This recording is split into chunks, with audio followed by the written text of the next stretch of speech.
Assalamualaikum warahmatullahi wabarakatuh. Di sini saya akan menjelaskan tentang tugas UTS Statistik dan Probabilitas 3D yang diampu oleh Ibu Vina Rahmayanti. Nah, sebelum masuk ke dalam materi, izinkan saya untuk memperkenalkan diri. Nama saya adalah Mokbrilian Dwi Aristianto dengan NIM 2022 103 703 11427. Data observasi dan survei yang saya dapatkan adalah dengan tema transportasi pada Jalan Bogor, Penanggungan, Kecamatan Klojen, Kota Malang, Jawa Timur.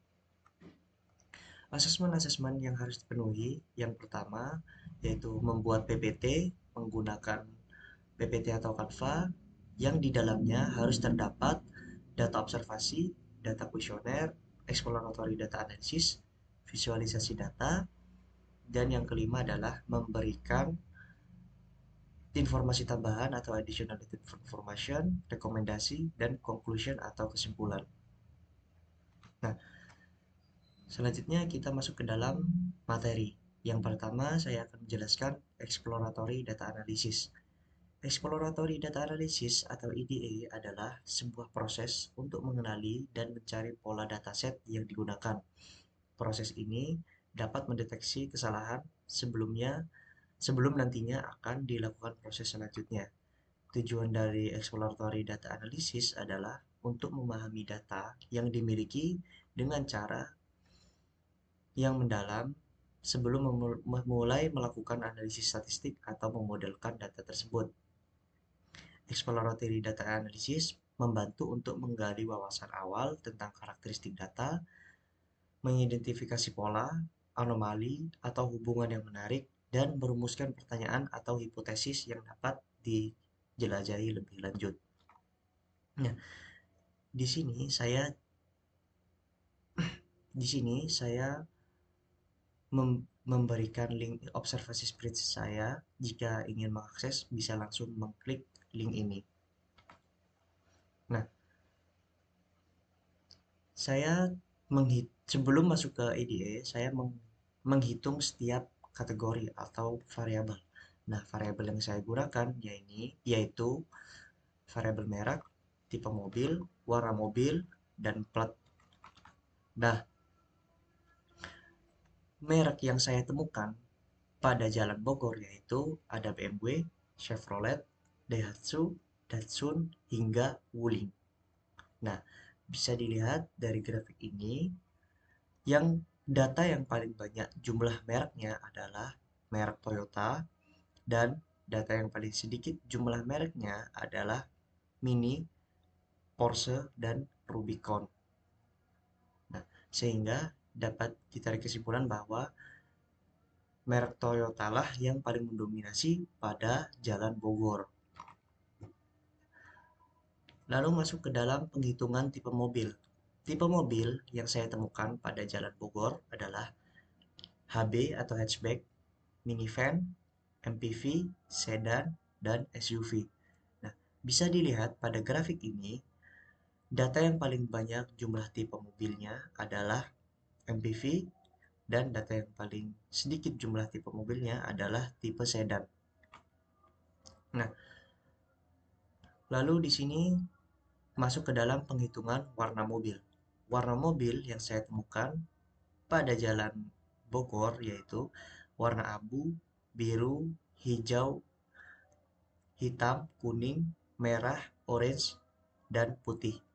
Nah, dari grafik ini sudah bisa ditarik kesimpulan bahwa data yang paling banyak jumlah warna mobilnya adalah warna putih, dan data yang paling sedikit jumlah warna mobilnya adalah warna orange. Nah, sekarang masuk ke dalam penghitungan plat. Nah, plat yang saya gunakan di sini adalah menggunakan plat N dan plat non N, yang dimana plat N ini untuk plat mobil di wilayah Malang, dan plat non N adalah di wilayah non Malang. Nah, dari grafik ini bisa disimpulkan bahwa plat yang paling banyak adalah plat N, yang dimana plat N ini adalah plat yang plat di wilayah plat yang dimiliki oleh wilayah Malang. Nah, selanjutnya masuk ke dalam exploratory data analysis observasi. Nah, dataset yang saya gunakan yaitu rekap data observasi selama 7 hari. Nah, yang dimana ada variabel hari dan waktu dan jumlah kendaraan.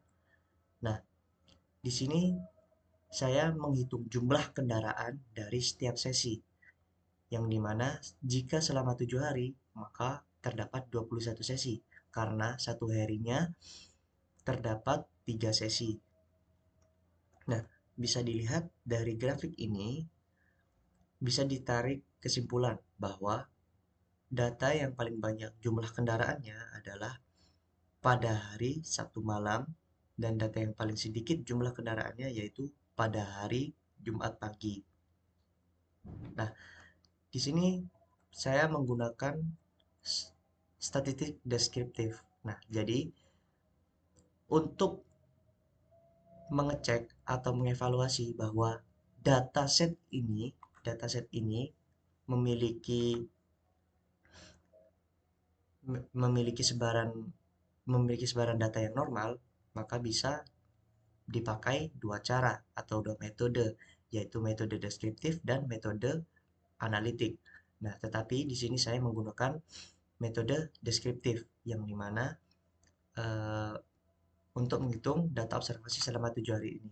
Nah, jadi dataset ini yang saya gunakan untuk menghitung mean, median, modus, nilai minimal maksimal, varians, dan deviasi standar.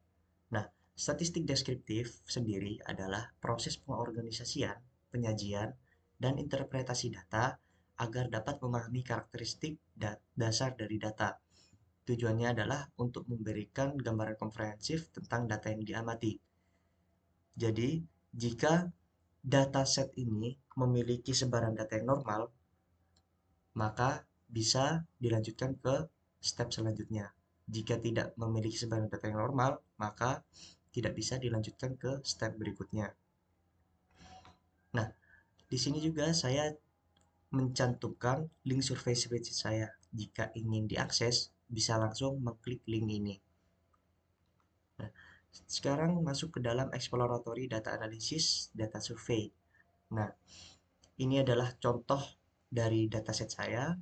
Nah, di dalamnya ada variabel nama, gender, P1 hingga 10, yang dimana terdapat 10 pertanyaan, dan total di sini adalah total per responden, jumlah total dari responden. Nah, sebelum masuk ke EDE, terlebih dahulu menghitung dari jenis kelamin untuk mengetahui jenis kelamin mana yang paling mendominasi.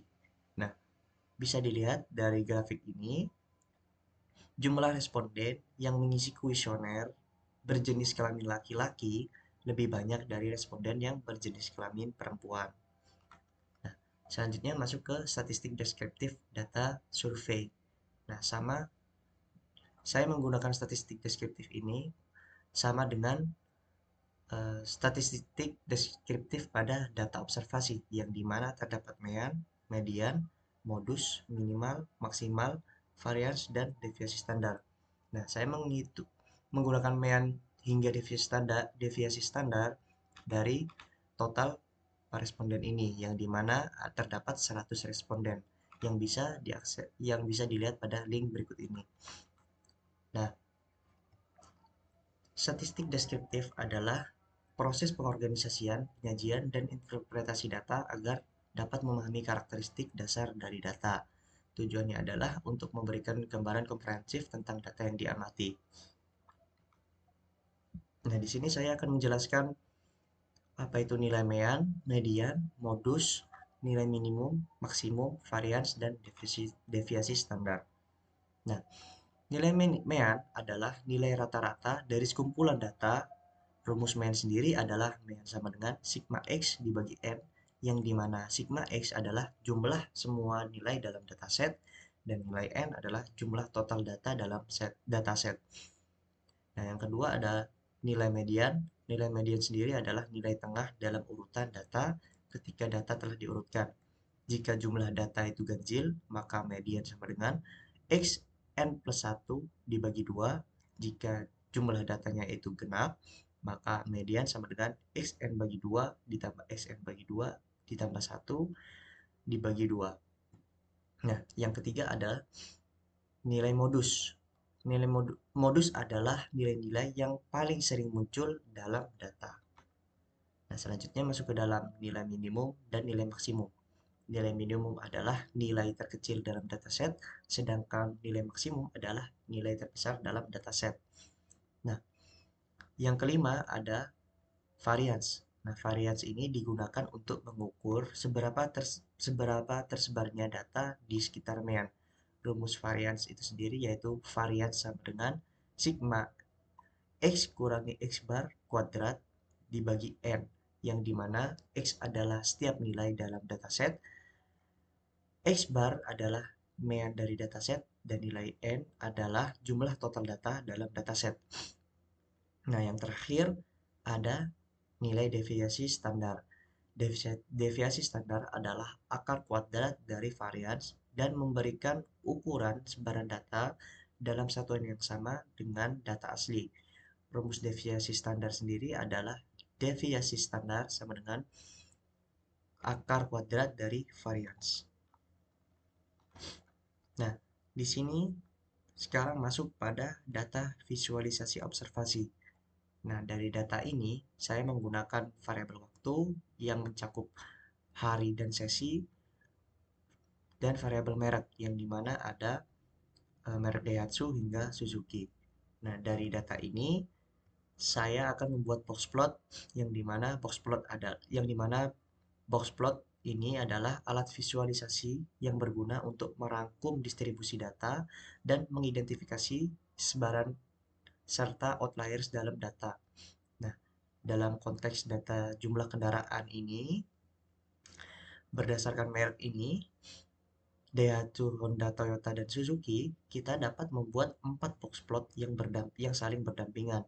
Nah, satu untuk setiap merek kendaraan untuk melihat sebaran data dan perbedaan di antara merek-merek kendaraan ini.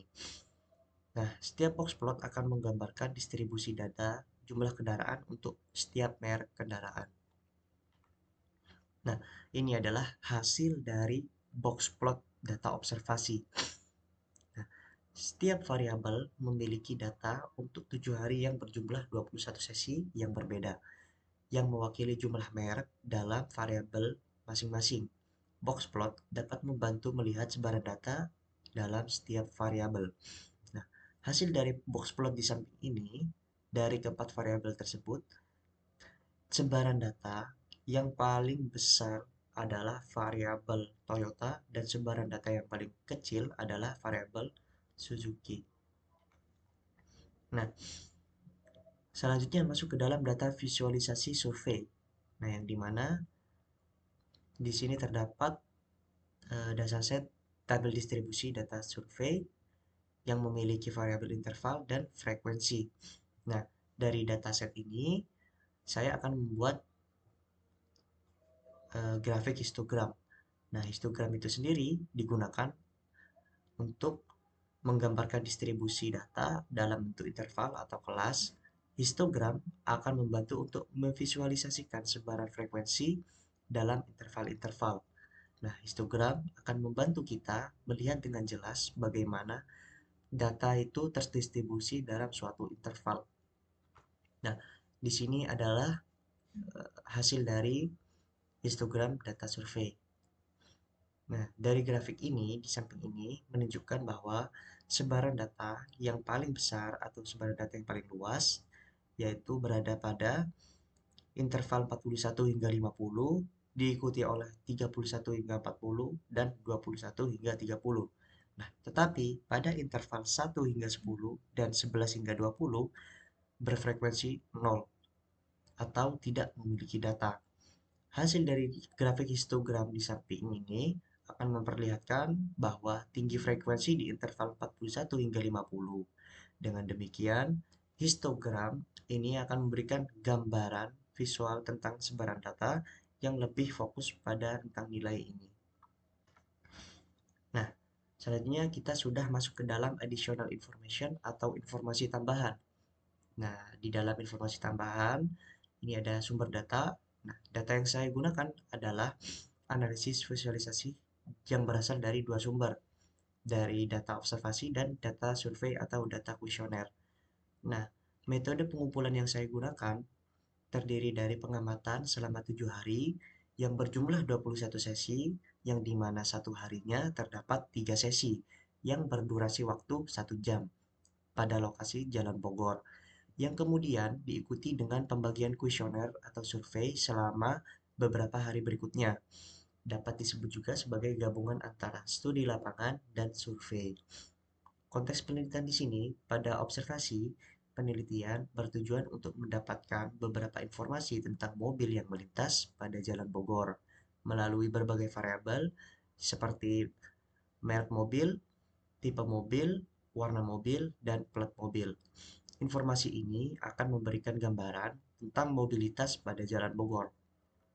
Pada kuesioner, penelitian dilakukan untuk menilai pengalaman penggunaan pada Jalan Bogor, termasuk seberapa nyaman dan lancarnya di jalan ini, seberapa sering terjadinya kemacetan, dan juga untuk menilai kualitas dan fasilitas yang ada pada jalan ini. Hasil penelitian ini akan digunakan untuk melakukan peningkatan pada pengelolaan lalu lintas serta infrastruktur di sekitar Jalan Bogor ini untuk memenuhi kebutuhan para pengendara mobil. Nah, sekarang masuk ke dalam rekomendasi. Nah, dari dataset ini terdapat variabel, interval, kategori untuk memberikan kesimpulan. Di sini ada frekuensi dan persentase. Nah, dari data ini terlihat bahwa 54 responden memberikan kuesioner dengan interval 41 hingga 50 yang menunjukkan bahwa termasuk ke dalam kategori sangat bagus.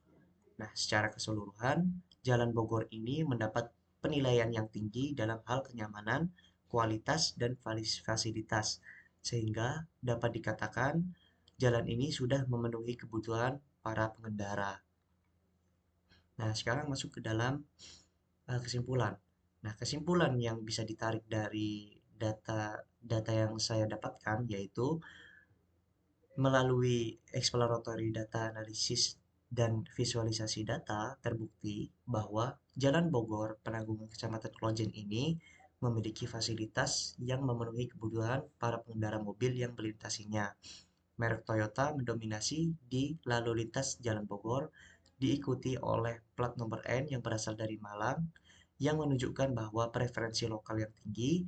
Warna putih juga menjadi pilihan yang favorit. Tidak hanya itu, mobil bertipe MPV adalah pilihan utama di jalan ini, karena tipe MPV ini bisa disebut sebagai mobil keluarga. Nah, grafik histogram data survei yang sebelumnya itu menunjukkan bahwa tingginya kepuasan pengguna atau pengendara di Jalan Bogor ini dalam rentang skor 41 hingga 50. Temuan ini memberikan fakta bahwa kenyamanan, kualitas, dan fasilitas di Jalan Bogor ini dinilai sangat bagus dan memenuhi standar para pengendara pada Jalan Bogor ini. Nah, itu saja yang dapat saya sampaikan. Selebihnya mohon maaf, saya akhiri. Wassalamualaikum warahmatullahi wabarakatuh.